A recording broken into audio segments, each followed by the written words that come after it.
मुलुकको भविष्य निर्माण गर्नको निम्ति, राष्ट्रको स्वतन्त्रता र अस्मितालाई जोगाउनको निम्ति, जनताको भाग्य र भविष्यलाई सुन्दर बनाउनको निम्ति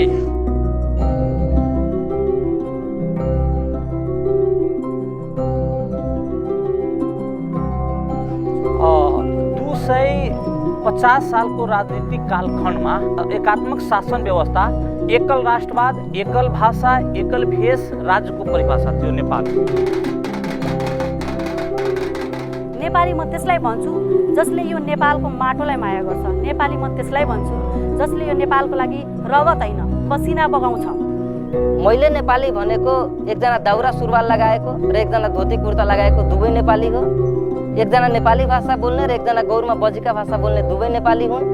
एकजना मैथिली भाषा भाषी पनि नेपाली हुन्, झिझिया खेल्ने पनि नेपाली हुन् र काठमाडौँमा बसेर दिवाली, भाइटिका, भाइटिकाहरू गर्ने पनि नेपाली हुन्।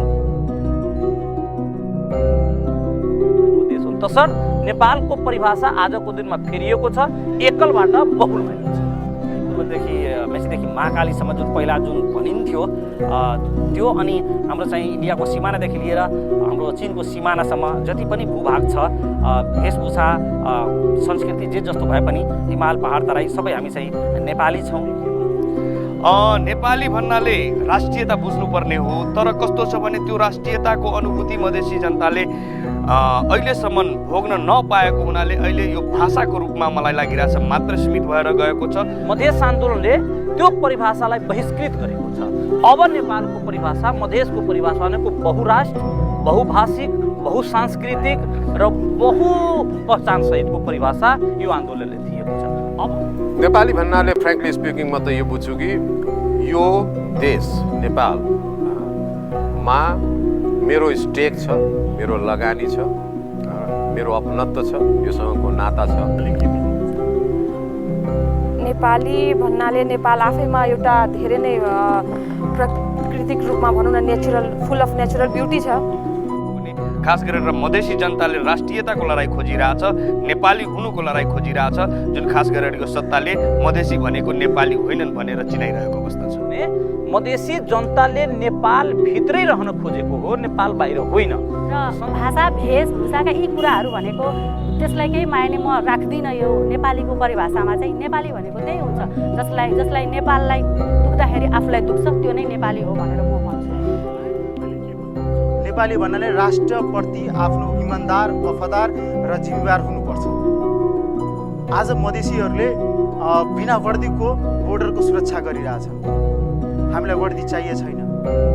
यदि यो वर्दीवालाहरूमाथि आज जुन उपनिवेश हिसाबले जुन सेना हामीलाई प्रयोजन गरेर सशस्त्र युज गरेर जुन यहाँका मधेसी युवाहरूलाई हत्या गरिएको छ, यो कतै हामीलाई हामीले यसलाई स्वीकार गर्न सक्दैनौँ। अभियसली म नेपालमा छु, नेपालमा जन्मेको छु, नेपाली नागरिकता लिएको छु भने म नेपाली हो र नेपालमा बस्ने हरेक व्यक्ति नेपाली हो। नेपालको लागि सकारात्मक सोच्नुपर्छ भन्ने लाग्छ। नेपाली सुन्ने बित्तिकै मलाई एकदम हर्ष उल्लासले म भरिहाल्छु, किनभने नेपाली हुनको के छ भाग्यमानी। नेपाली भएपछि त धेरै भाग्यमानी हुन्छौँ हामीहरू। नेपालीले हामीहरू भन्छन् सबैजना अनि चिन्छन्। मधेसी जनता शान्तिपूर्ण आन्दोलन गर्दैछ भने यो आन्दोलनले प्रमाणित गरेको छ। तर राज उदण्ड र निरीह भएको छ र मानव अधिकारको बरखिलाफ गरेको छ भने 70 जना निहत्ता मधेसीलाई छातीमा, टाउकोमा र घाँटीमा गोली हानेर यो नसलवाद सरकार, ओली र कोइराला सरकारले प्रमाणित गरिदिएको छ। यो सङ्घर्षरत पनि जति आन्दोलनकारीहरू छन् नेपाल रहिरहनुपर्छ र नेपालको राष्ट्रियता मजबुत हुनुपर्छ भन्ने चाहना लिएर नै मधेस आन्दोलन गरेको। राज बर्बर छन्, निरङ्कुश छन्, राक्षसीय प्रणालीको छ भने त्यसले पनि हामीले पाठ सिकाएको छ। तसर्थ आउने आन्दोलनको स्वरूप अलि परिवर्तित हुन्छन्। राजको चरित्रलाई हेरेर हामीले आन्दोलनको स्वरूप पनि परिवर्तन गर्ने र सुरुवात गर्ने। नेपाल हो, राज्यले बुझेको नेपाल चाहिँ दाउरा सुरुवाल लगाएको मात्रै नेपाली, नेपाली भाषा बोल्ने मात्रै नेपाली,